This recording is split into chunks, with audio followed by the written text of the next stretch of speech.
Hey guys, tonight we're stepping into a world you've probably never imagined, unless you've recently had a fever dream while watching historical documentaries at 2 a.m. You open your eyes, and the first thing you notice isn't the light.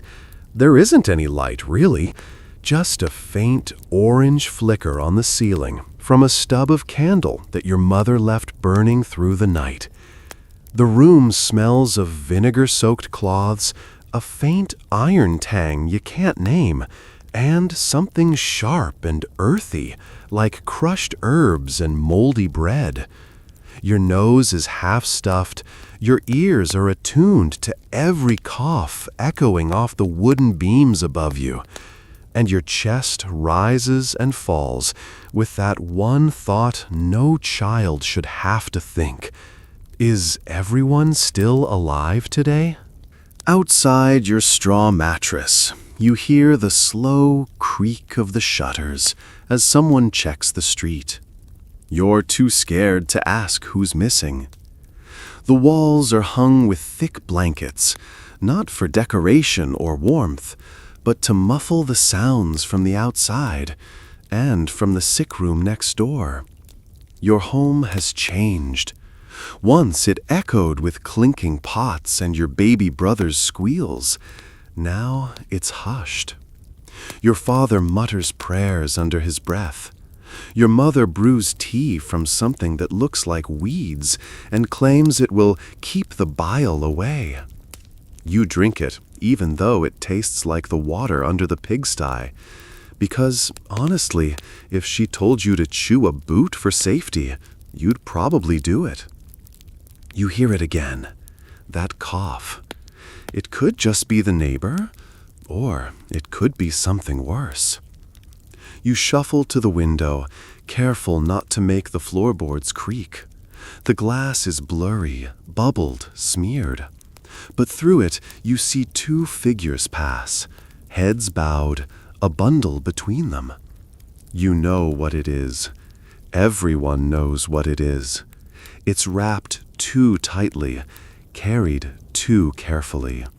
And the way they look straight ahead, not glancing at the windows, not looking at each other, that's the look of plague. You probably won't survive this, you think. But then again, you're a kid, and kids in plague times, while wildly unlucky, are also surprisingly resilient. If anyone can play hopscotch between bodies and still laugh at a fart joke, it's someone your age. So, before you get comfortable, take a moment to like the video and subscribe, but only if you genuinely enjoy what I do here. And let me know in the comments where you're listening from and what time it is there. I'm always curious. Now, dim the lights, maybe turn on a fan for that soft background hum, and let's ease into tonight's journey together. Your little feet hit the floor with a soft crunch. Dried herbs again. Your mother scattered them last night.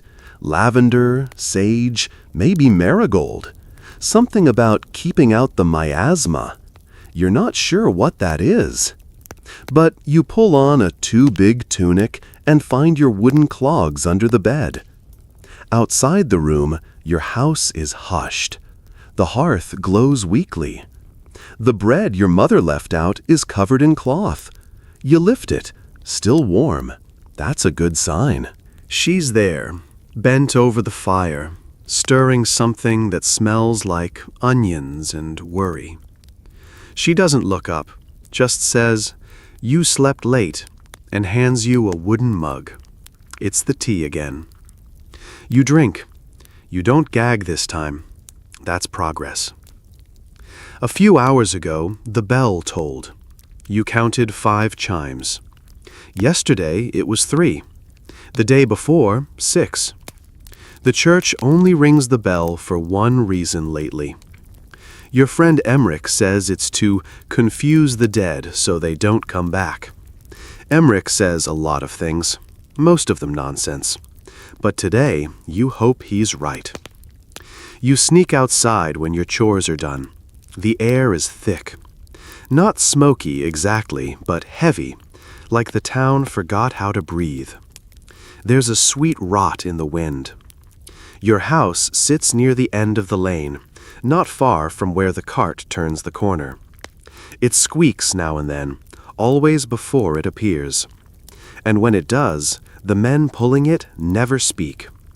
You watched once, just once. The cloths over the bodies were patterned, some embroidered, some still clutched dolls. That night, you dream of dolls walking away from carts, of faces half covered in veils, of your mother crying into the laundry. You don't tell her the next morning. She's already crying enough. Your little brother's been sleeping longer. He's hot, but not coughing yet. You don't know what to do. You bring him lavender. He eats it. That feels wrong, but you let him. Maybe he's right. Historians still argue whether children during the plague truly understood what was happening, or if they were simply mimicking the fear and rituals of the adults around them. You don't feel like you're mimicking. You feel it in your chest, in your dreams, in your fingers that tremble when you tie your shoes. You grab your satchel, which still holds your writing slate, although school hasn't happened in weeks. You draw faces in the soot on the wall instead. One of them smiles. One doesn't. You decide not to draw a third. Outside, the sun is trying. It really is. But the sky has that yellow-gray tint again, and no birds are singing. You remember when birds used to sing. They probably all left, you think. Smart. Your neighbor's door is marked with a white X now. You didn't see who painted it. Maybe it was the bailiff. Maybe the priest. Maybe the wind. You tiptoe past it anyway. Not because you're scared. You totally are. But because your mother said not to linger. And when mothers say things like that, especially now, you really listen. The graveyard fence is visible from the path. You can see the younger kids there already. They're laughing. One is climbing a tree. Another is poking something with a stick. You don't want to know what. But you go anyway, because even during a plague, you're still a child, and this is still your world. The door creaks behind you, but you're already halfway down the lane, clutching your satchel like a talisman. Morning in plague season doesn't feel like morning used to. The light is colder, the air heavier, and the sounds, well, the lack of them makes your stomach twist. No vendors shouting about apples, no goats braying, just the occasional flutter of wings, or a far-off cough that you pretend not to hear. You're supposed to fetch water from the town well. It's your job today. Your mother gave you a small coin to tip the well guard, though you're not sure why. It's not like the man's going to let you take more than your fair share. The rules have changed since last year. No pushing, no dipping your own bucket. The water's ladled out for you, handled by a man with gloves and a vinegar-soaked cloth tied around his face. He looks like a scarecrow that wandered off duty. The bucket handle digs into your palm as you walk. It's not heavy yet, but you're already dreading the walk back with it sloshing against your leg. You pass 2 more shuttered homes. One has a shoe nailed to the door. You're not sure what that's for. Some people say it wards off spirits. Others say it's just to tell others to stay away. Either way, it works. You speed up. Halfway down the street, you stop. A dog is lying in the gutter. It's breathing, but barely.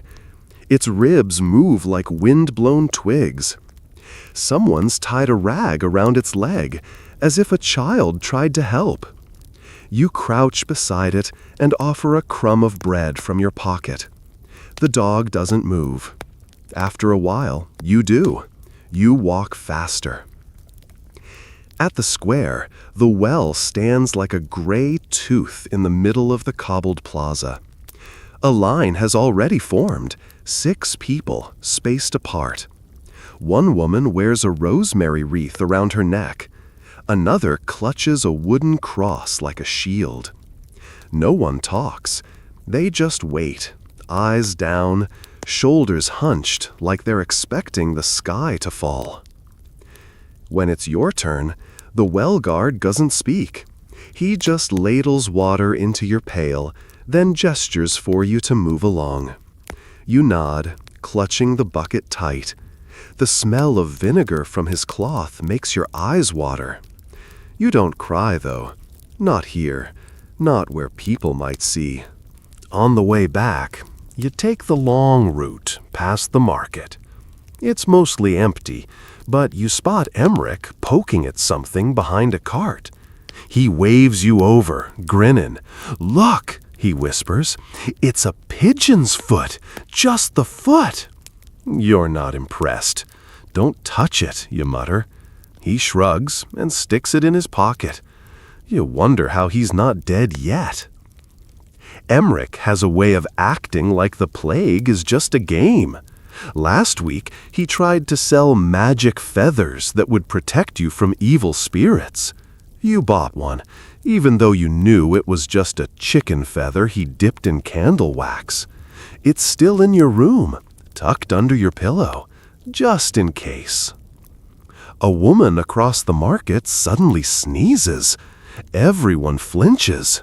She raises both hands and shouts, "It's dust, just dust." But people are already backing away. You and Emmerich do too, slowly, trying not to make eye contact. You pass the church on your way home. The bell isn't ringing now, but the doors are closed. A sign is nailed to the frame. You can't read all the words, but one stands out. Closed. That's the 3rd church this week. Even the priests are hiding now. Historians still argue whether entire towns truly shut down religious services during outbreaks, or if smaller, whispered ceremonies continued behind locked doors. Either way, you haven't seen Father Willem in days, and that makes you nervous. The water sloshes against your leg as you finally reach your street again. The shutter with the white X is gone now. The door is wide open. A man sweeps the threshold with long strokes. You try not to look. You fail. There's a smear on the step. Something red-brown. Your stomach turns. Back home, your mother takes the bucket with a nod. "You're a good one," she says, kissing the top of your head. You try not to flinch at her lips against your scalp. You wonder if that's how it spreads.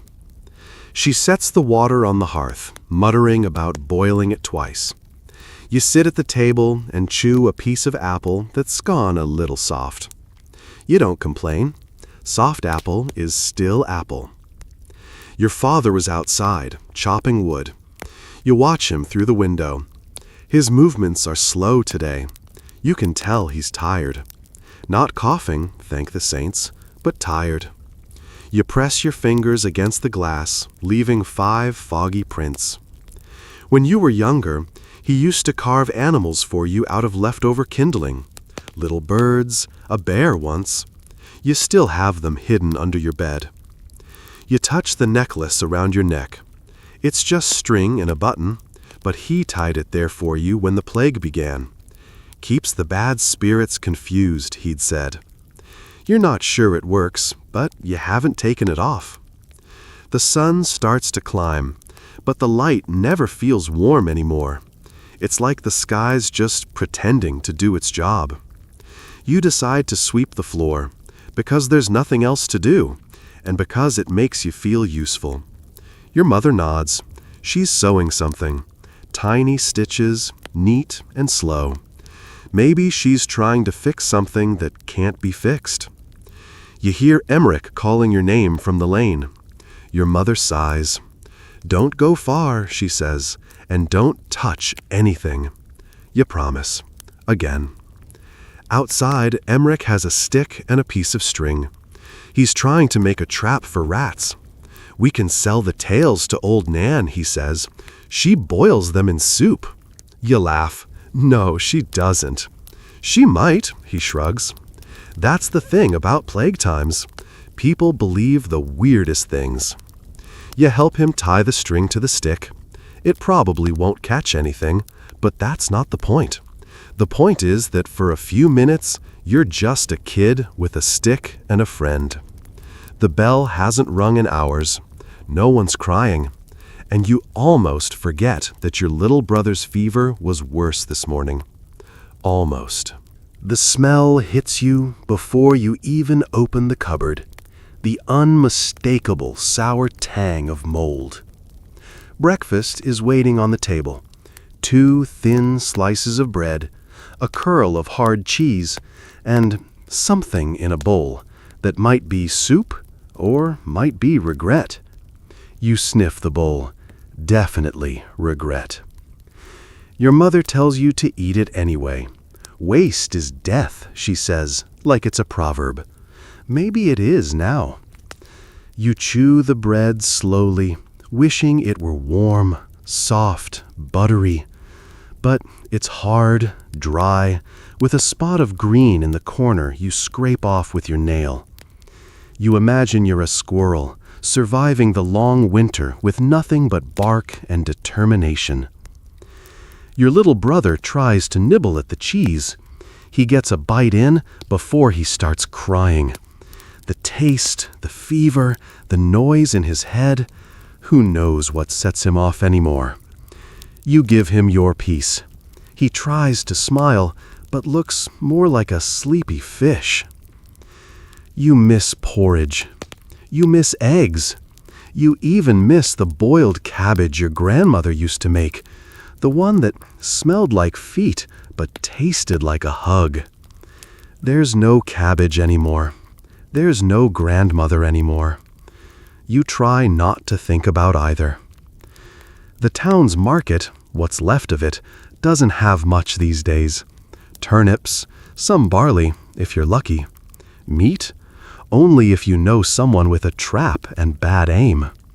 You once saw Emmerich try to sell a fried rat, said it was mutton from the woods. You didn't buy it. Someone did. Your father used to go hunting, not far, just into the woods near the old mill. But even the woods seem sick now. Too quiet. No birds. No rustling. Just stillness. Like the trees are holding their breath. You once heard a rumor that food prices tripled in plague towns. Historians still argue whether that was panic inflation or just a grim reality of dying farmers and rotting fields. You don't know what the numbers mean. You just know that a single apple now costs more than a new tunic, if anyone were making tunics anymore. You take the bowl and sip. It's watery. Vague hints of onion and something chewy you hope was once a vegetable. Your mother gives you a smile like it's a feast. You give her one back because you know she skipped dinner last night. After breakfast, the house feels colder. You sweep again, not because it's dirty, but because it's something to do. Your mother tells you to air the linens. You drag them outside and peg them to the line. They flap weakly in the breeze, like ghosts trying to whisper something. Emmerich shows up again, holding a dead beetle in one hand. "Breakfast," he jokes. You don't laugh. He shrugs and says he's going to the graveyard. "We found a skull yesterday," he whispers like it's a treasure map. "Want to see it?" You don't, but you follow him anyway. The path winds behind the church through the older stones. Some are tilted, others sunken, names half vanished. The kids are already there. 2 of them are playing a game you call still or sick. One lies flat while the other pokes them with a stick, shouting things like, "Cold feet, rotten teeth." The one on the ground groans and sits up. They switch roles. It's probably not in any parenting manuals, but it kills the time. Emmerich leads you to a bush. Behind it, hidden under a slab of rock, is the skull. Small, maybe a teenager. The eyes stare at nothing, the teeth all crooked. Someone's tied a ribbon around it. You feel something tighten in your chest. Emmerich calls it George. You say nothing. Instead, you walk over to the edge of the graveyard and sit. There's a new grave being dug. 2 men with shovels moving slow and steady. One is whistling. That feels wrong, but maybe it helps. The other kids are climbing a tree now, daring each other to jump. One slips, lands hard, cries. No one laughs. You walk over and help brush the mud from her tunic. It smells like clay and smoke. She sniffs and says thank you. That's rare enough to make you smile. You used to play different games.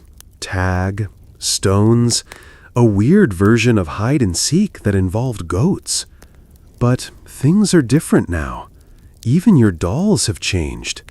Your favorite one used to wear a blue dress. Now she wears black. Your mother stitched the little veil herself, just in case, she said. You don't really play with her anymore. She just sits on the shelf, watching, like George, like everyone. Lunch is the same as breakfast. Bread, broth, something you pretend is cheese. You chew slowly. Your brother is still burning up. Your father hasn't come back from the forest. You try not to worry, but you count the hours. Sometimes you wonder what it's like in towns that don't have the plague.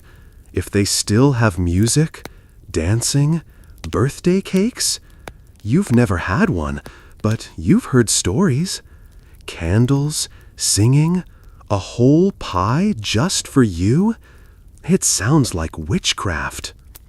Back inside, your mother is boiling laundry. It smells like soap and sorrow. She lets you stir the pot. It feels important, useful. The shirts swirl like ghosts in a storm. You imagine they're alive, battling for survival, one linen warrior against another. You hear someone outside, footsteps. You freeze. Then a knock. Slow, careful, not panicked. Your mother wipes her hands and cracks the door. It's the priest. His face is pale, thin. His robes hang off him like wet paper. He holds out a small vial. Holy water, he says, for the boy. Your mother bows. You nod. She sprinkles it on your brother's forehead. He blinks but doesn't speak. You hold his hand. It's like holding a bag of hot stones. That night, you dream of cheese. Big wheels of it, stacked high, rolling through the streets like golden monsters. You wake up hungry. You wake up scared. You wake up, and the house is silent. Too silent. The silence in the house hums like a warning. You lie still in bed, listening to it. Not just the absence of voices, but the absence of all the small sounds that make a house feel like home. Spoons clinking, your father's boots on the floor, your brother's breathy giggle when he's tickled. This morning, it's just the soft tick of wood contracting in the cold and the occasional creak of the beams. Your brother is sleeping, or something close to it. You watch his chest rise and fall under the covers. It's shallow, quick. Your mother is at the table, turning pages of something with trembling fingers. A prayer book, probably. She's been reading the same page for 3 days. You slip outside without asking. You need air, and maybe noise. and maybe to remember what laughter sounds like. The path to the graveyard is almost worn smooth now from how often you and the other children take it. You can walk it with your eyes closed. Today, you don't.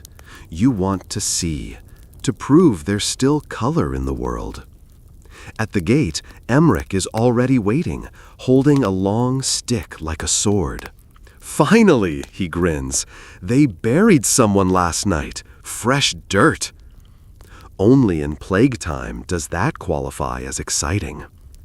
The grave is shallow. They all are now. And the mound of earth looks oddly soft, like a badly baked pie. You don't go near it. Not this one. Something about it feels watching.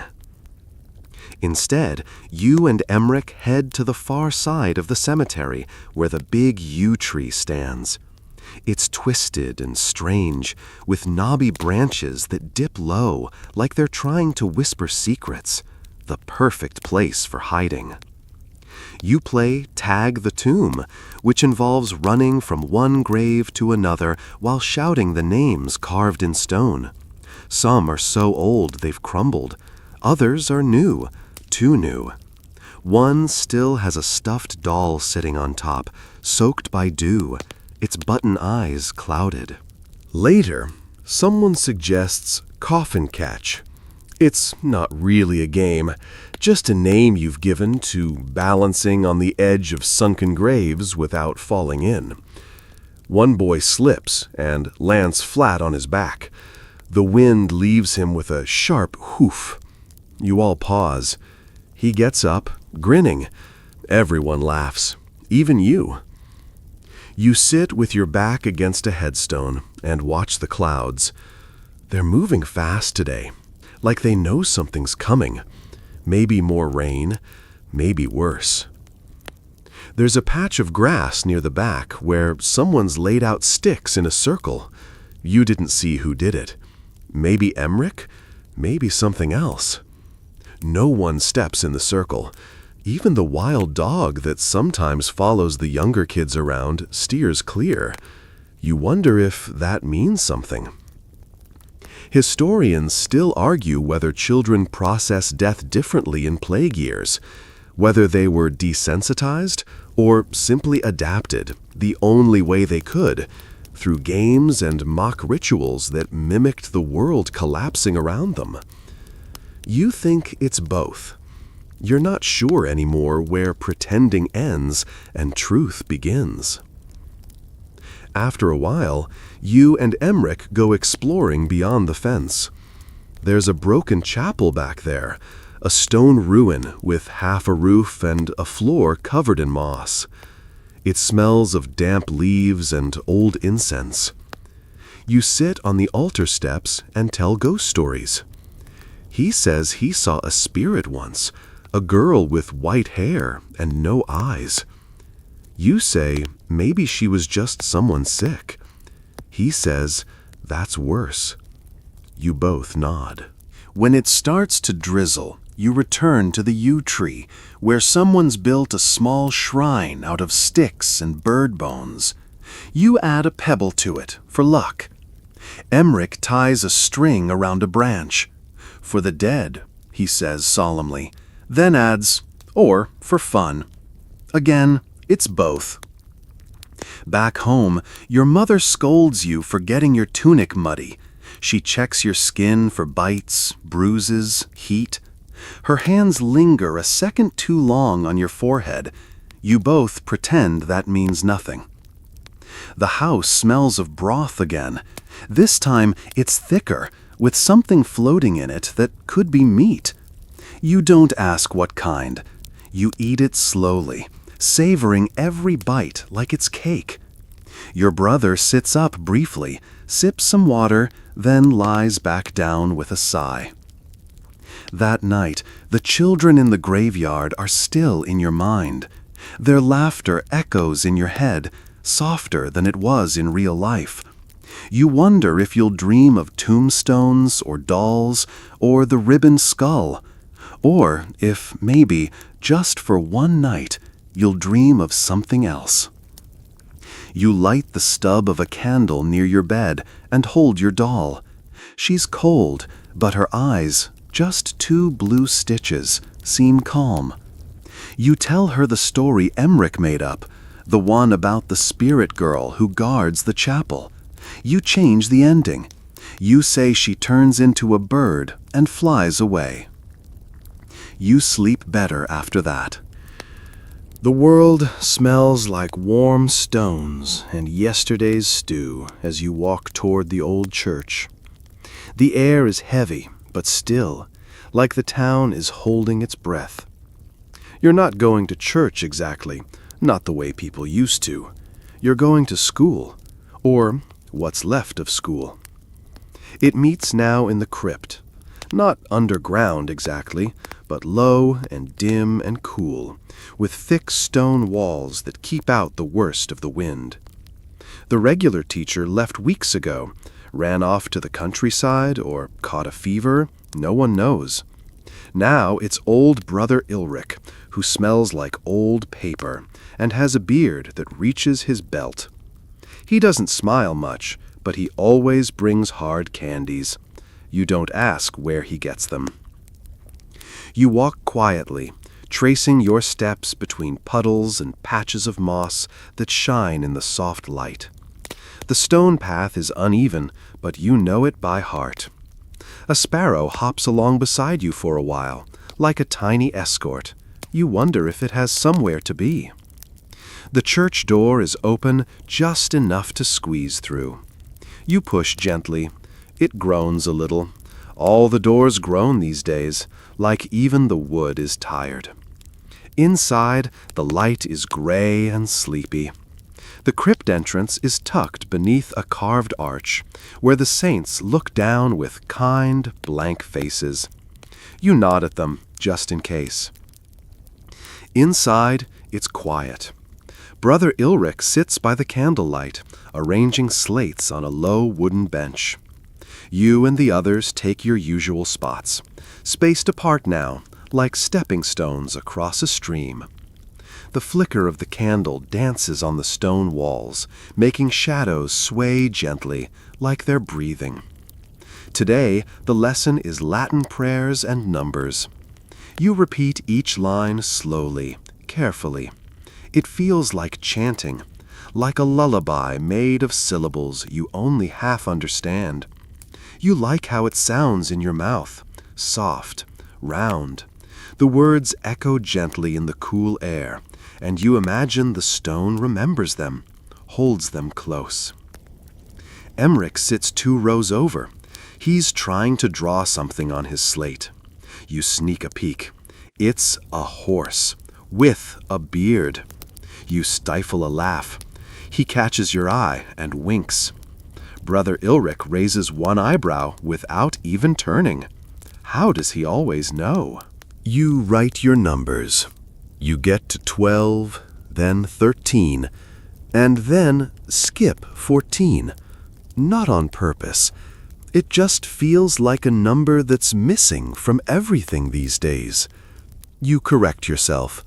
No one seems to mind. When the lesson ends, you stay a little longer. Brother Ulrich lets you help put the slates away. His fingers are knotted like tree roots, but they're gentle when he hands you a small wrapped parcel. For your brother, he says. It's a bit of honeycomb wrapped in cloth. You smile. Thank you. He nods once, very slowly, and turns back to his candle. Outside, the air has warmed slightly. The clouds have moved just enough to let the sun peek through. For a moment, everything glows. The stone, the puddles, even the moss between the cracks. It feels like a blessing. You don't rush home. You take your time. The world isn't loud, but it hums, with tiny things, the drip of water from a roof, the flutter of a curtain, the thump of someone chopping wood, little signs of life, of rhythm, of something quietly continuing. You stop to look at the mural on the side of the butcher's house. It's faded now, but still there, a painted angel with a ribbon in her hand. You touch the bottom corner with 2 fingers and whisper, "For safe dreams." You're not sure where you got the phrase, but it feels right. Back at home, your brother is sleeping, finally cool to the touch. Your mother looks up from the laundry with tired eyes, but when you show her the honeycomb, her face softens. "He'll like that," she says. You crumble a tiny piece and press it to his lips. His eyes flutter open for a second, just long enough to see you. Then they close again. You eat lunch outside, a piece of flatbread with herbs your mother grew in a box by the window. It tastes sharp and fresh and a little like sunshine. Emmerich joins you, bringing half a pear he claims he didn't steal. You don't ask. You sit on the edge of the well, legs swinging. He asks what Brother Ulrich taught today. You say, "How to say thank you in Latin." He replies, "Then thank me for this pear." You both laugh. You do say thank you, in Latin. It sounds nicer that way. The breeze picks up. You close your eyes and lean your head back, letting the wind kiss your cheeks. For a moment, it feels like the town is breathing again, like something deep and old has sighed, and it's not such a heavy world after all. You stay there for a while, not thinking, not worrying, just being. That's something children know how to do better than anyone. Just be. Even when the world is upside down, even when everything smells like vinegar and prayers. You and Emmerich trade stories for a bit. He tells one about a knight who defeats the plague with a flaming sausage. You tell one about a girl who rides a goose into the clouds to find the sun.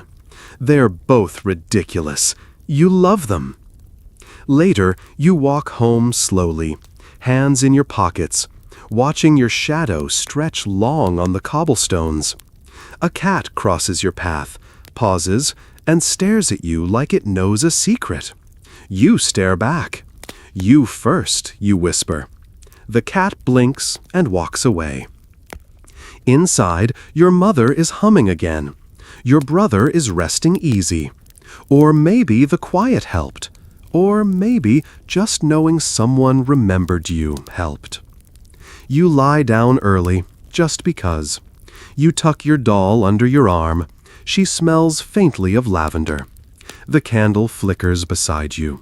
You listen to the sounds of the house, a soft clink, the distant crackle of firewood, a bird settling in outside the window. Sleep comes slowly, like a cat curling beside you. Not sudden, not jarring, just present. You let it stay. The morning begins with mist clinging to the rooftops like a thick, sleepy blanket. You press your hand against the window pane, cool and damp, and draw a circle with your fingertip. Outside, the market street looks like a storybook half erased. Quiet stalls, shuttered carts, fabric fluttering like sleepy flags. It's market day, though the word market doesn't quite fit anymore. There are no crowds, no shouting, just the occasional figure wrapped in scarves moving like ghosts between baskets and barrels. But you still go, because it's tradition, because it feels normal. And sometimes feeling normal is the most important thing in the world.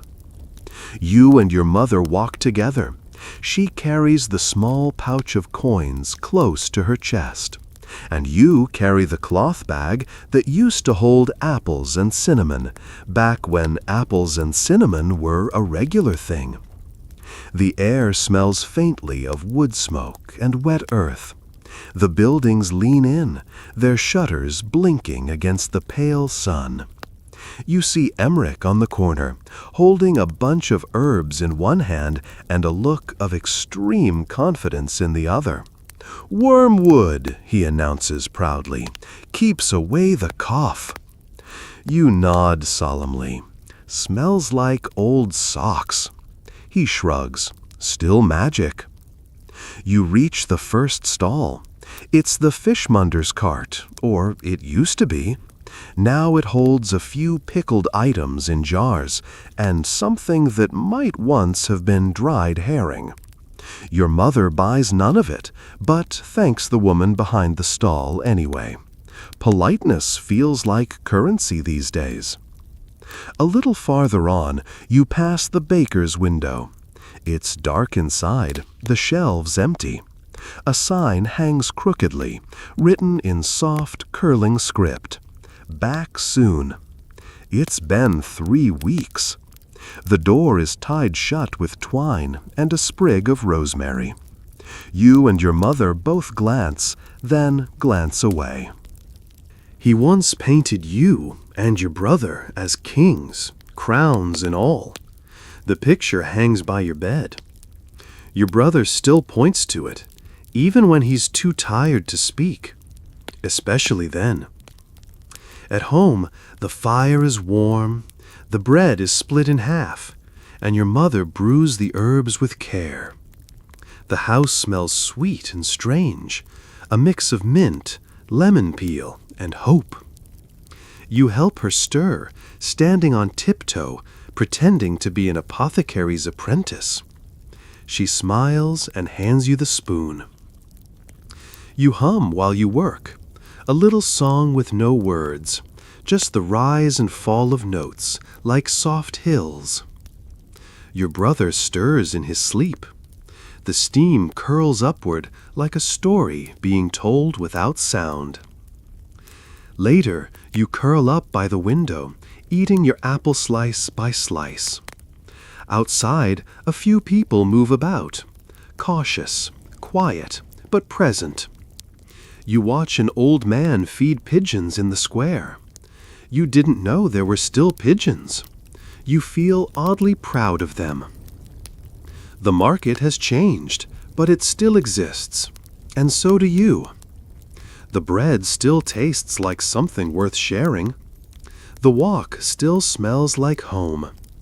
And the small kindnesses, a nod, a shared herb, a painted memory, feel like the glue holding everything together. As the light fades, your mother lights a lantern with a long match. The flame flutters, catches, and holds. The house glows gently. Your brother sips his tea. He makes a face, but finishes it. You sit beside him, lean your head against his shoulder, and listen to the slow rhythm of the house at peace. There's no market noise, no shouts, just the soft whisper of fabric, the ticking of a wooden clock, and the scent of fresh bread cooling on the table. You fall asleep before the candle burns halfway down, dreaming of paper crowns and rosemary bread, warm hands and painted skies. It happens quietly. No bell, no scream, just an empty space where someone used to be. You rake to soft rain tapping on the roof and the warm weight of your blanket tucked tight beneath your chin. Your brother is still asleep, his breathing steady, his forehead cool, a small relief wrapped in linen and hope. You stretch slowly, savoring the silence, until your mother calls gently from the other room. You rise, wash your face with cool water, and pull on your tunic. The world feels like it's holding its breath again, but you go through the motions, sweep the floor, stir the fire, nibble a corner of bread, because it's what people do. Then, outside, you notice it. Emmerich's house is quiet. No laughter, no clanging, no muttered conversations through the shutters, just stillness. The window, usually open a crack, is tightly shut. The curtain inside hasn't moved all morning. You press your lips together. Maybe they're sleeping. Maybe they went to the woods. But deep down, you know. Later, in the street, your mother confirms it with a glance. Just one glance toward the door with the broom propped beside it, a silent marker in this town that says someone won't be answering. Emmerich is gone. You sit on the steps, hands tucked under your knees, feeling the kind of quiet that presses on your chest like a thick blanket. It's not loud or sharp, it just is. The other children notice too. By midday, the games are quieter, the laughter softer. No one climbs the graveyard tree. No one brings out chalk or dares or songs. You sit in a circle, legs crossed, and just talk. "Where do you think he went?" a girl whispers. You shrug. "Far away." "To the hills?" someone else asks. "To the stars," another replies. It feels right to pretend, like the stories Emmerich would have liked. He always said he'd ride a goose to the moon or sail away in a soup pot. Maybe he did. You miss his jokes, his weird frog medicine, his terrible drawings. You remember how he called a stick Sir Point-a-lot and knighted everyone in the graveyard, even George the Skull. You carve his name in the soft wood near the well. Just E and a crooked crown. Someone ties a ribbon beside it. Historians still argue how children processed loss during the plague, whether they understood death as final or merely as another kind of absence. You don't have a word for it. You just feel it. In the evening, your mother lets you skip chores. She bakes a little cake from barley flour and dried berries, saved just for today. For memories, she says. You eat slowly, savoring each bite, pretending it tastes like the ones from festivals. Your brother sits beside you, pressing his head against your shoulder. He doesn't ask where Emmerich is. Maybe he knows. Maybe he doesn't. Maybe it doesn't matter. That night, the candlelight is softer, the shadows gentler. Your mother hums a tune she used to sing when you were small. You don't remember the words, only the shape of the melody, a curve like a smile drawn with sound.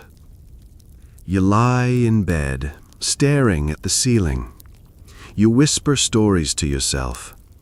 Emmerich flying through the clouds on a paper kite, trading jokes with starlings, chasing moonbeams with bare feet. You don't cry, not because you don't want to, but because somehow it feels like the night is already doing the weeping for you. In the soft drip from the eaves, in the hush of wind through the shutters, in the stillness of the doll that still wears her funeral veil. Your dreams are quiet that night, gentle and gray, with flashes of color. A frog's smile, a ribbon on a stick, a boy running barefoot through the graveyard, laughing like the world hasn't ended. Because for a little while, in your memory, it hasn't. The nights stretch longer now, or maybe it just feels that way. As soon as the sky turns amber and the wind hushes the birds, everything softens into a kind of waiting, like the world is tucking itself in, but peeking through the blankets with one eye still open. Your family has taken to lighting the candle early. One, sometimes two, depending on how the day has gone. Tonight, it's just one.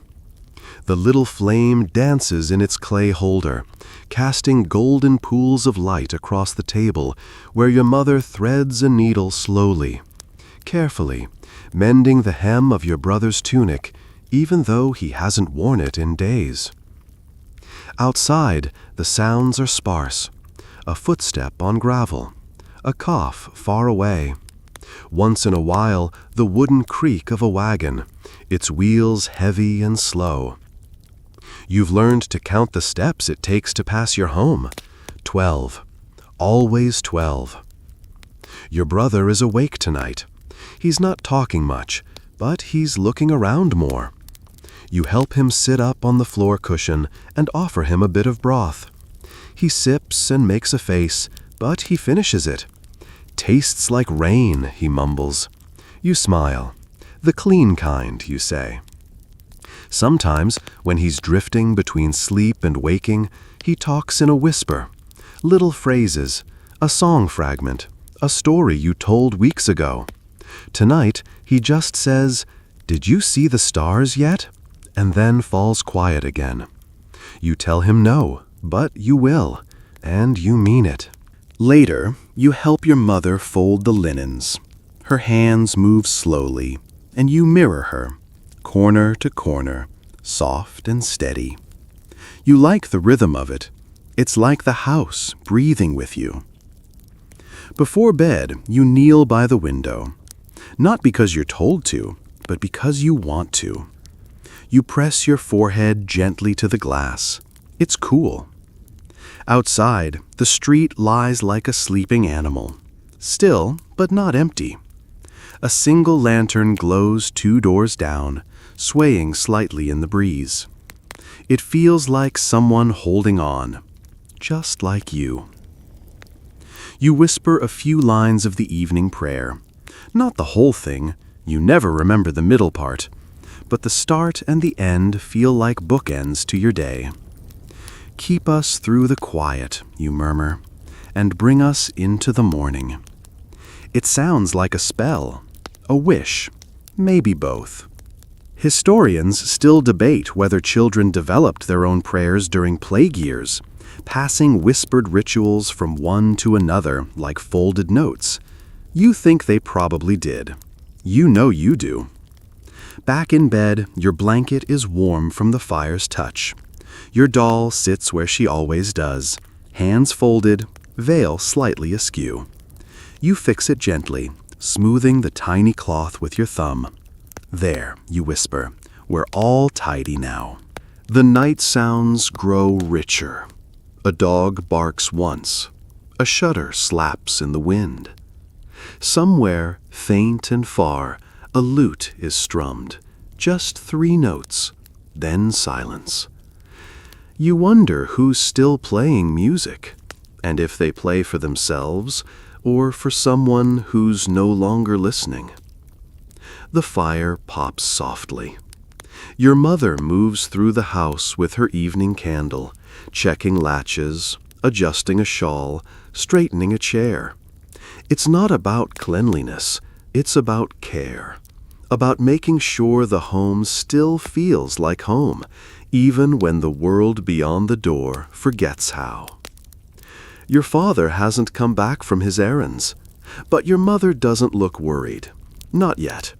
She sets a small candle in the window, a quiet signal, the kind that only people in the village understand. We're awake, it says. We're waiting. You hear her hum again, the same song as last night. This time, you hum along. You fall asleep to the scent of the hearth, the soft brush of linen against your cheek, and the sense that somewhere beyond the walls, the stars are out, even if you can't see them yet, even if you only feel them in the way the darkness feels less lonely tonight. The day begins with smoke in the air. Not thick or choking, but the light, drifting kind that smells of herbs and firewood. The town is hosting a procession today. Not a grand one, not like the stories of parades with music and dancing, but something softer. A walk of hope, your mother calls it. You just think it's nice to see people outside again. You dress in your cleanest tunic, which really just means the one without a hole in the sleeve, and your mother combs your hair with her fingers. It hurts a little when she hits a knot, but she hums while she does it, and you don't complain. Your brother is still too tired to join, but he smiles when you wave goodbye. That's enough. The streets are lined with little smoke pots, placed carefully by the town elder and her helpers. They're filled with dried rosemary, juniper, and lavender, things said to clear the bad air. You walk past one, and the scent curls around your nose like an invisible hand. You take a deep breath. It smells safe. People move slowly today. Quiet voices, gentle steps. A boy ahead of you carries a lantern shaped like a sun, painted with yellow swirls. An older woman wears ribbons in her hair.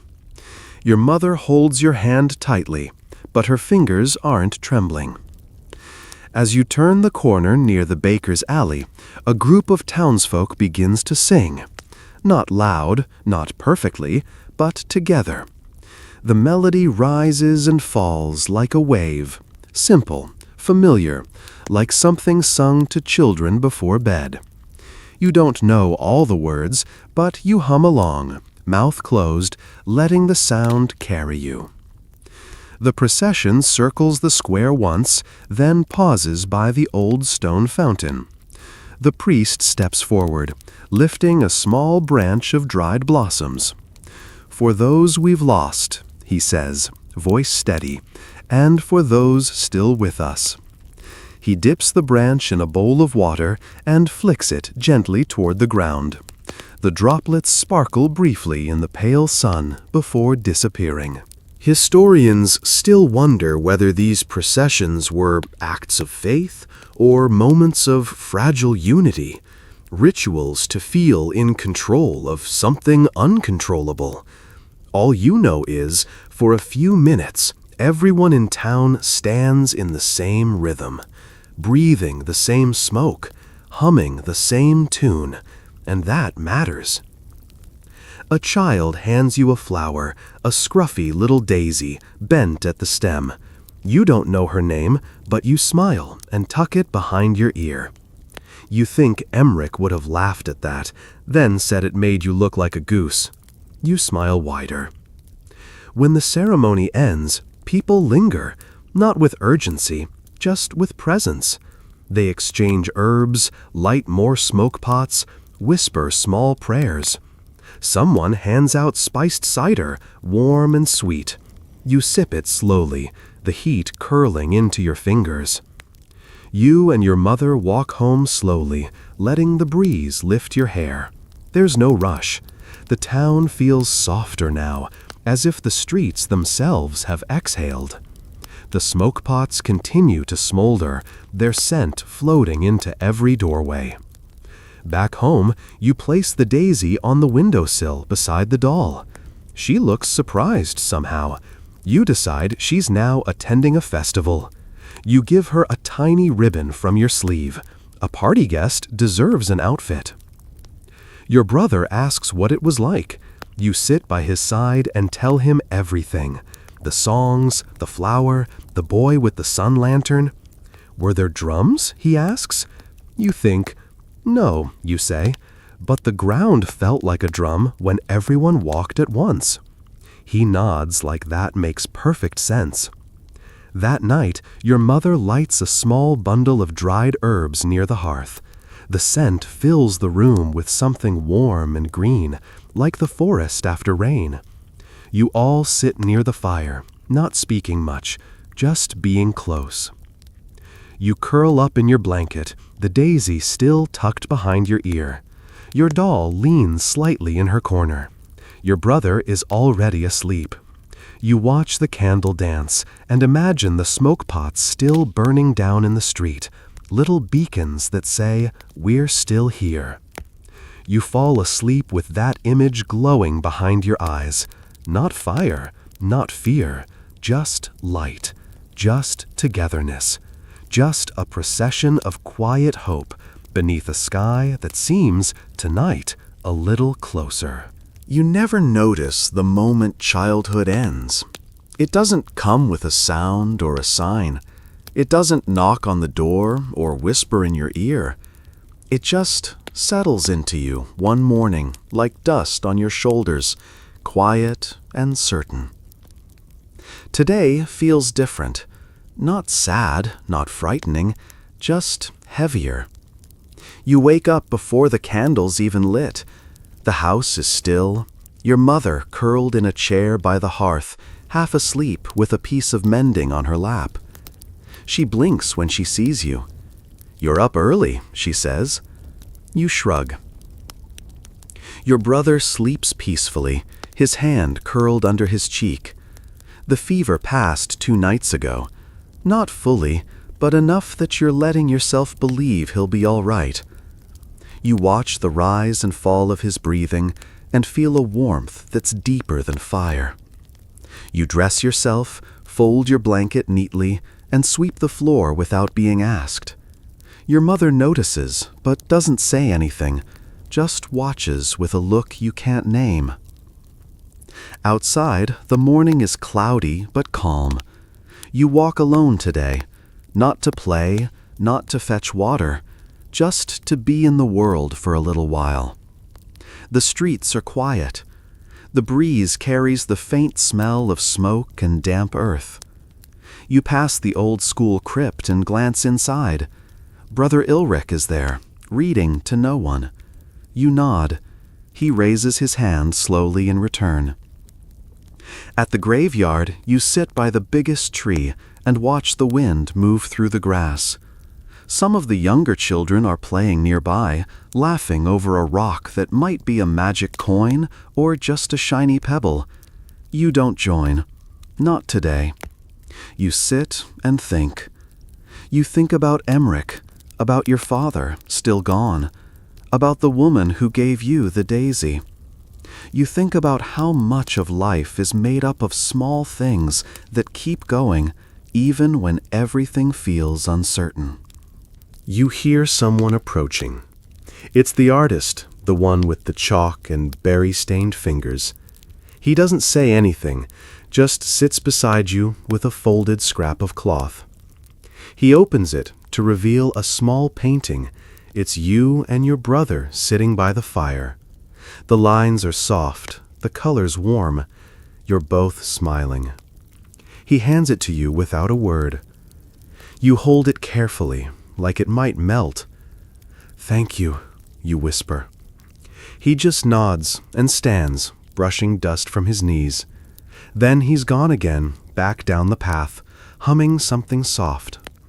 You stay a little longer, tracing your finger along the painted edge. It looks like a memory you haven't had yet, but hope you'll get to. When you return home, your mother is pulling loaves from the hearth oven, small, round, with rosemary on top. The smell makes your stomach rumble. "I thought you might be hungry," she says. You eat together, you and your mother and your brother, whose cheeks have color again.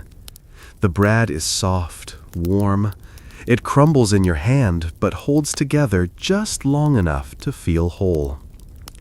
That evening, you help hang the herbs to dry. You light the candle before your mother remembers. You smooth your brother's blanket. You check the latch on the door.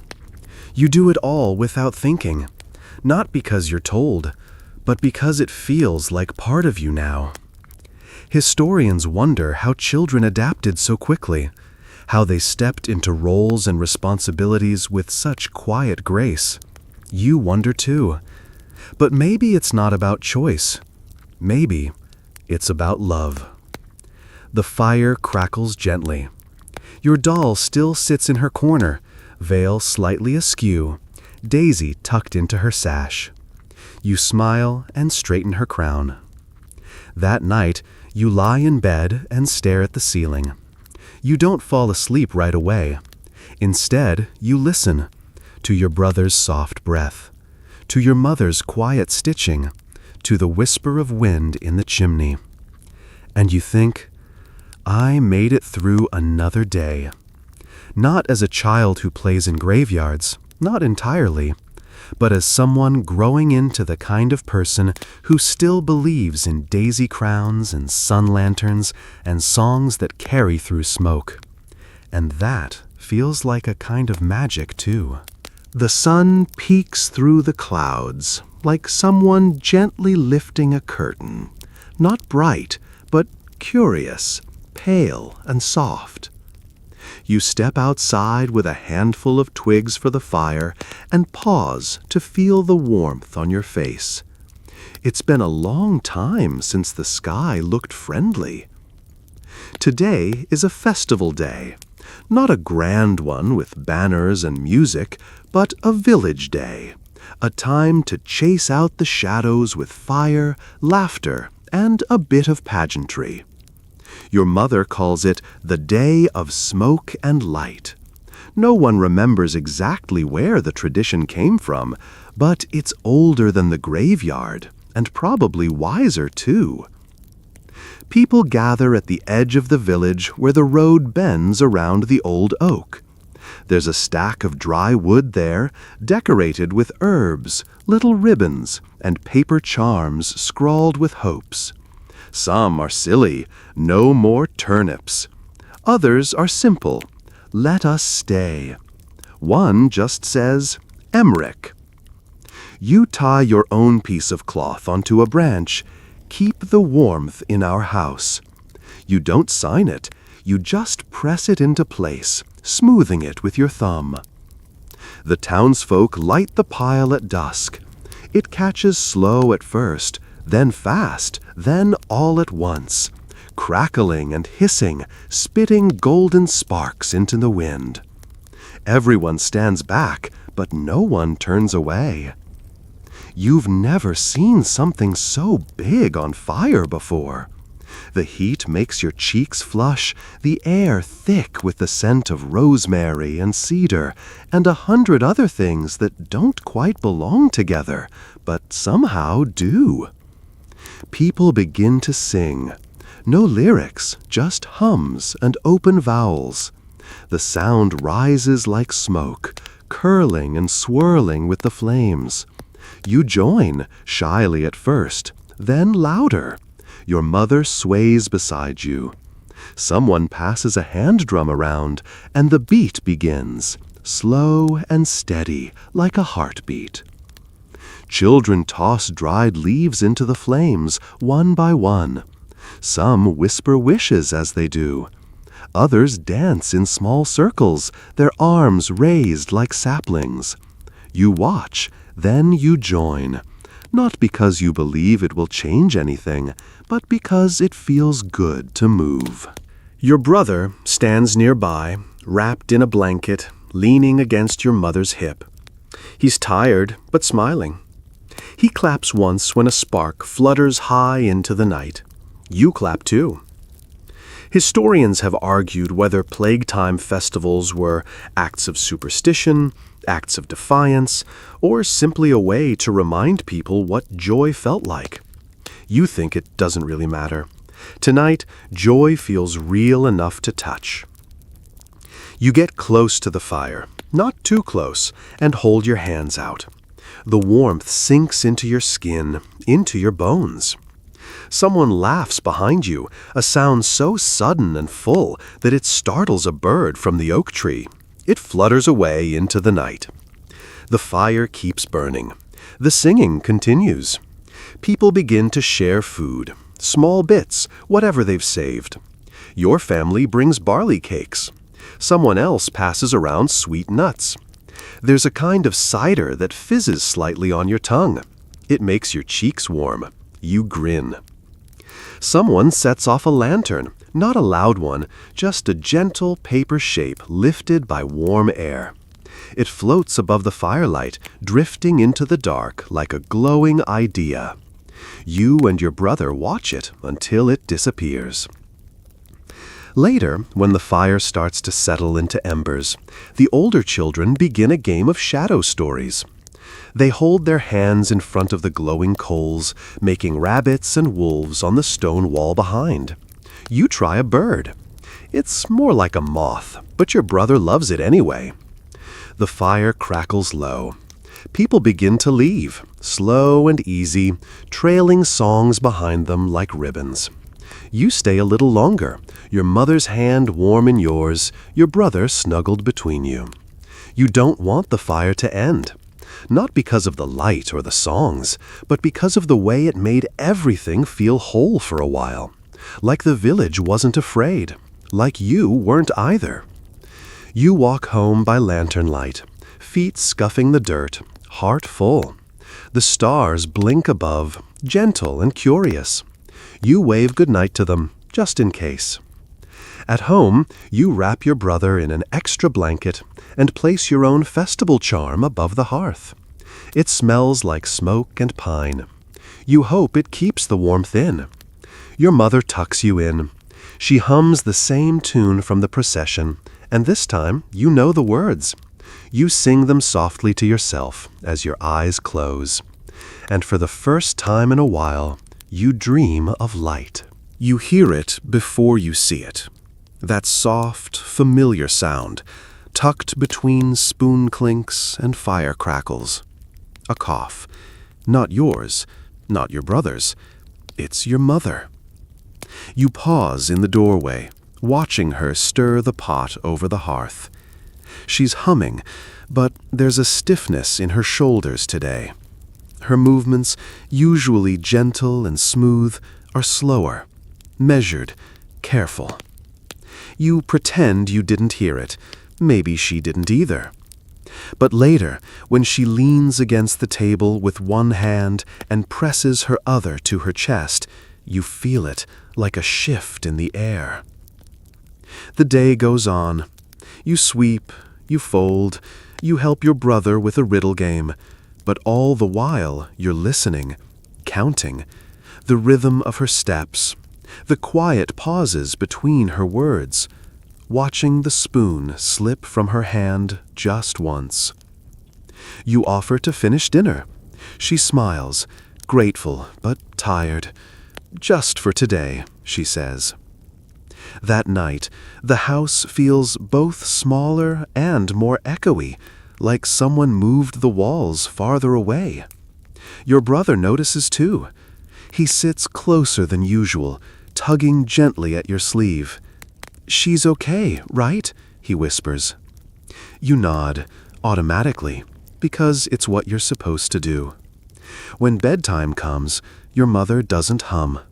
She kisses both your foreheads and lingers by the door a little longer than usual.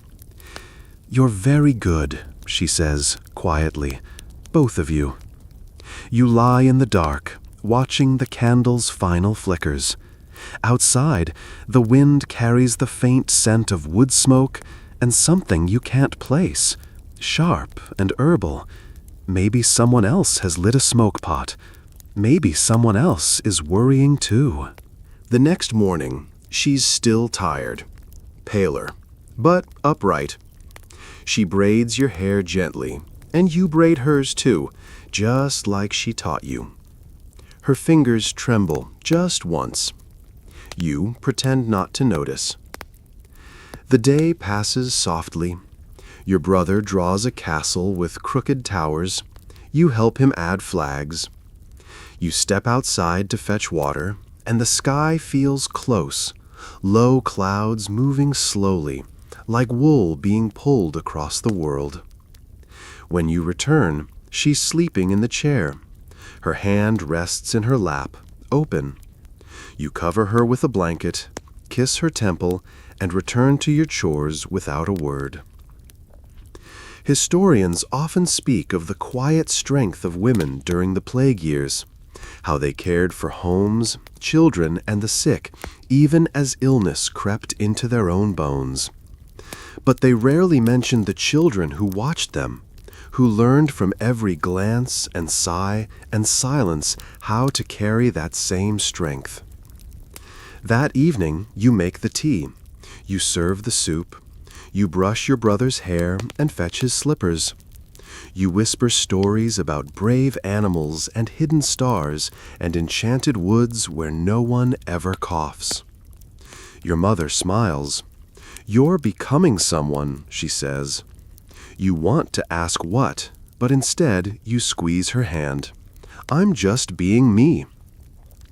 She closes her eyes. "That's enough," she murmurs. You sleep lightly that night, ears tuned to every creak and rustle. The house makes its usual music, floorboards shifting, fire sighing, the breeze tickling the shutters. But beneath it all is the sound of your own breath, steady and calm. In the morning, she's better, still pale, still quiet, but standing. The fire is lit, and the bread is already rising.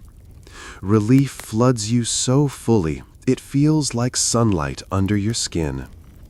You hug her tighter than usual. She pretends not to notice, but her hand lingers on your back. The candle burns a little longer today. You let it. The road out of town looks different when you're on it with a bundle in your arms and your mother leading the way. It's quieter, yes, but also wider somehow, like the world has unfolded a little. You're not running away, at least that's what she says. You're just going to breathe better air for a while. Your brother rides in a cart pulled by a neighbor's mule. He's wrapped in blankets, face peeking out like a sleepy hedgehog. You walk beside them, your satchel bumping against your hip, filled with dried fruit, 2 barley cakes, a rolled-up drawing of your doll, and a small tin whistle you forgot you had. The sky is pale and kind, dotted with birds you haven't seen in weeks.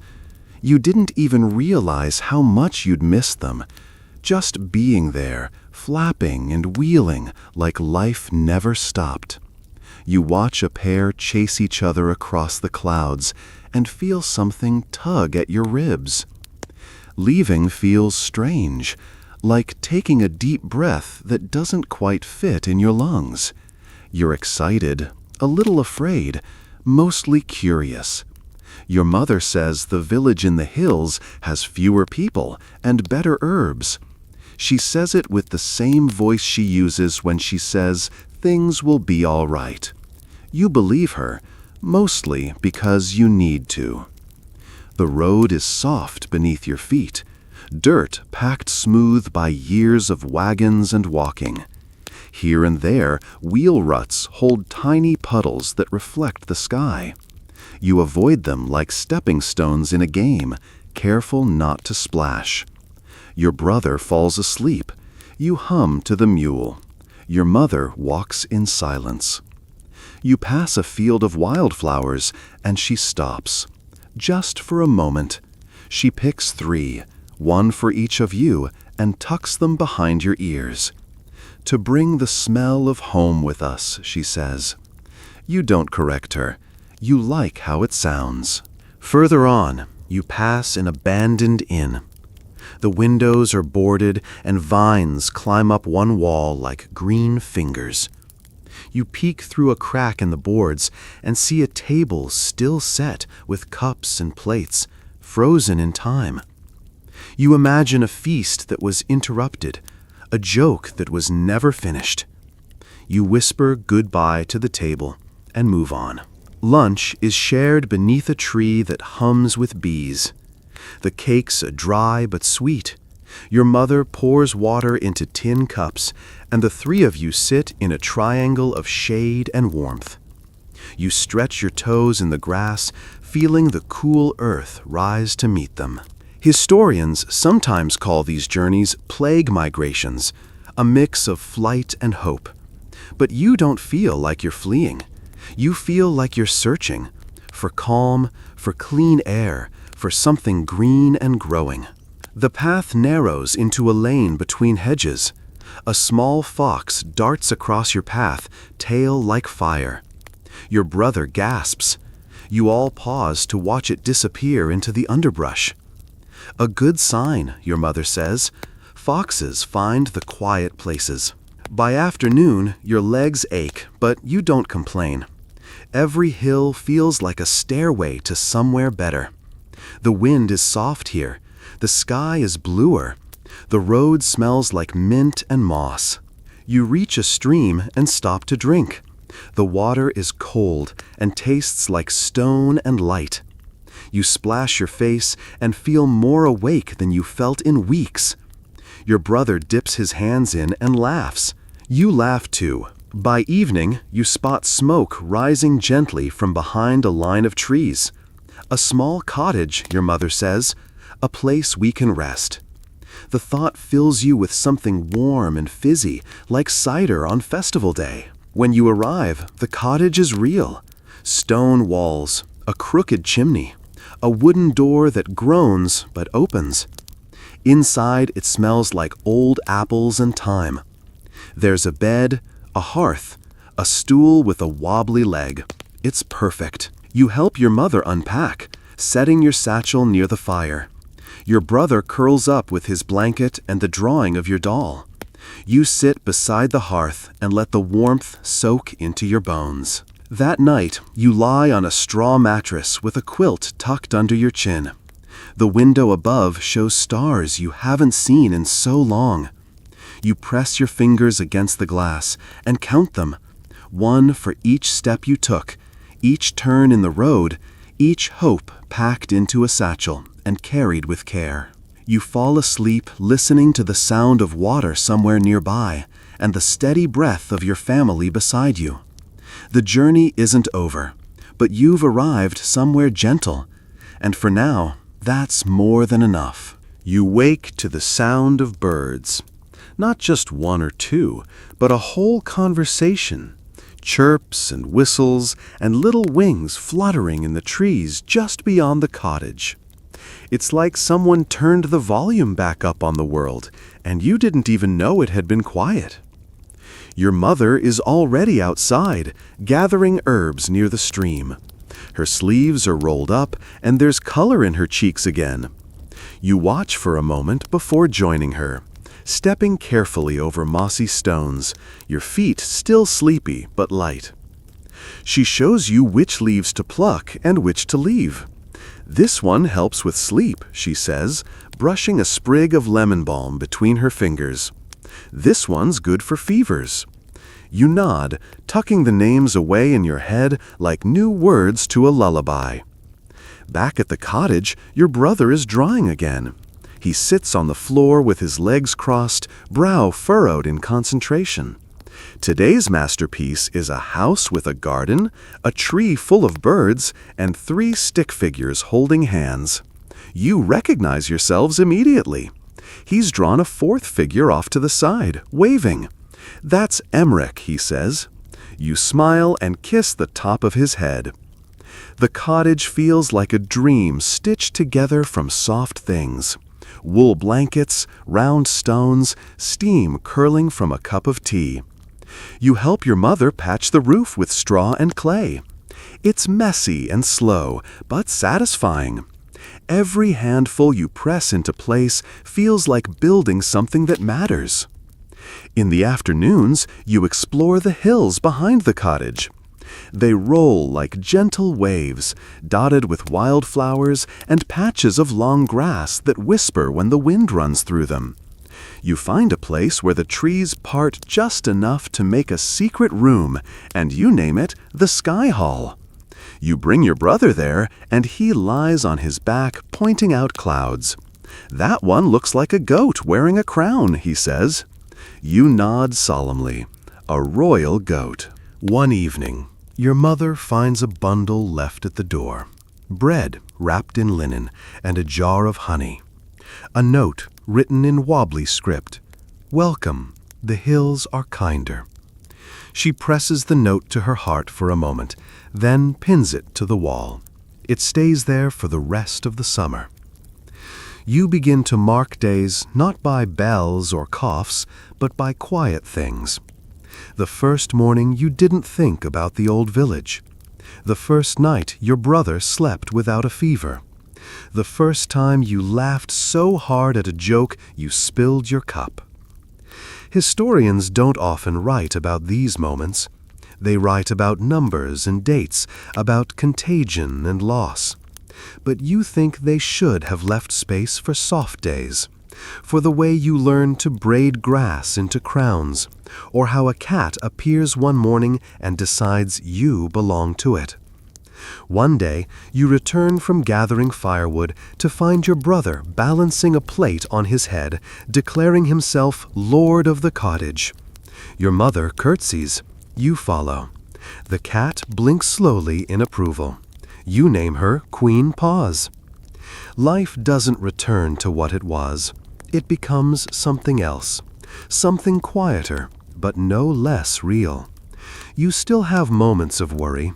You still dream sometimes of empty streets and soft coughs. But the fear isn't as sharp now. It lives in the corners, not the center. You plant seeds by the edge of the stream, beans mostly, a few onions. Your mother says it might be late for planting, but you try anyway. Hope grows best when no one's looking, you say. She hugs you tight. Your brother builds a dollhouse from sticks and stones. You help him paint the roof with berry juice. It turns a deep royal purple. He declares it magical. You agree. The days stretch longer. The breeze is warmer. The firewood stack gets smaller, but is always enough. Each evening, you light a single candle, just like you did in the village. But here, it feels like a celebration. You sit outside one night, wrapped in a shawl, watching the sky. Stars blink to life one by one, like fireflies finding their place. You lie back in the grass and breathe. Just breathe. And you realize you've grown. Not like your feet got bigger or your voice changed, but in ways that don't show in the mirror. You've grown into someone who listens closely, who comforts without words, who sees beauty in small things. You fall asleep that night with a blade of grass in your hand and a dream of sunlight, the kind that comes after a storm, soft and golden and full of quiet promise. The days now fold into one another like pages of a well-read book, soft-edged, gently creased, and warm with meaning. Mornings come with birdsong. Evenings arrive with tea and the smell of something baking. And somewhere between, your childhood continues, not lost, just changed. You wake one morning to find your brother already dressed, a crown of woven dandelions on his head. "It's a special day," he announces. "It's Tuesday," you reply. "Exactly," he nods. You decide to go along with it. Your mother joins in the game, tying ribbons to the table legs and serving bread with honey as if it were a royal feast. The cat receives her own dish and promptly ignores it, as any good queen would. Later, you walk the ridge together, all three of you, the wind tugging gently at your sleeves. Your mother teaches you the names of clouds, of distant herbs, of birds that glide overhead. "That's a red kite," she says. "They used to be everywhere." You squint at its wings. "Looks like it's dancing." She smiles. "Maybe it is." You pause by a small pond, watching dragonflies skim the surface like tiny mirrors with wings. The breeze smells of water and green things. The sunlight makes your brother's hair look gold. You sit by the water's edge, sharing bits of dried apple and stories from home. But now, home means here, this hill, this pond, this wind. You still think of the village, of course, of Emmerich and the games in the graveyard, but not with pain, just with a soft kind of memory, like a storybook whose cover you still love to touch. Your mother starts keeping a journal, not of big things, no dates or lists, just moments. "Today we saw a beetle with a red back," she writes. "It let us watch." She lets you add your own lines. "The clouds made a goat. My brother ate 4 apples. The cat fell asleep upside down. You wonder if one day someone will read these notes and call them history. Historians still debate whether families who left during the plague found peace in exile or simply paused their grief. You think they forgot to ask the children. You'd tell them about the sky hall and bread days and how quiet can feel like healing. One evening, your mother finds a feather in your hair. "That means something," she says. "What?" you ask. "That the sky touched you," she says with a wink. You tuck it into your journal.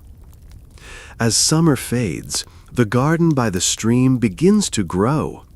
Beans curl up their sticks. Little onions peek out from the soil. Your brother plants a row of stones between patches, declaring it a dragon fence. You tell him dragons can fly. He says this one's polite. The cat brings gifts now, a leaf, a stick, once a perfectly round pebble. You place it on the windowsill, a tiny reminder that even small things can be whole. You help your mother with her weaving. She lets you choose the colors, soft blues and gentle browns. "Like the pond," you say. She agrees. Your hands move slowly, learning the rhythm. Over, under, breathe. At night, you light the candle without thinking. The house settles into quiet, like it always does, with the tick of wood cooling, the sigh of the cat, the rustle of your brother's sleep. And when you lie down, you don't listen for coughs, you don't wait for bells. You just close your eyes and feel the weight of the blanket, the softness of the grass crown beside your pillow, the memory of your mother's hand smoothing your hair. You're not sure what comes next. Maybe winter, maybe letters from old neighbors, maybe even a day when you return to the village, grown and changed and carrying stories like seeds.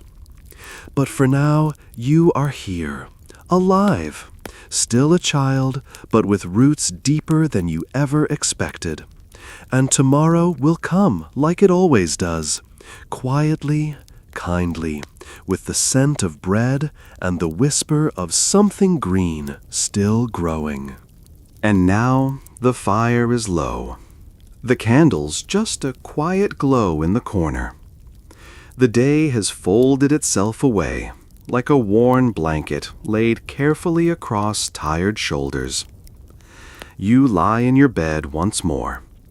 But you feel different now, just a little older, a little steadier, like the hills have settled into your bones. The room is still. You can hear the gentle breath of your brother nearby, the rustle of fabric as your mother shifts in her chair. Outside, the wind moves softly through the trees, and in the distance, the stream continues to murmur its same sweet lullaby, always going, always gentle. The stars blink above the cottage, quiet and certain. You can't see them from here, but you know they're there, and somehow that's enough. You think about how far you've come, not just in steps or hills, but in all the tiny ways that don't show in the mirror. The way your hands now know how to braid grass, the way you look for signs in feathers and foxes, the way silence no longer feels like a space to fear, but a space to rest. You breathe slowly, in through your nose, out through your mouth. Your fingers curl into the blanket. The world is vast, but right now, in this moment, it has narrowed down to just this: your breath, your blanket, the hush of night, and the feeling that, somehow, you are safe.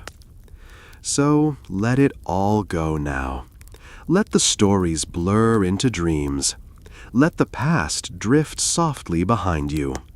You are warm, you are whole, and tomorrow can wait.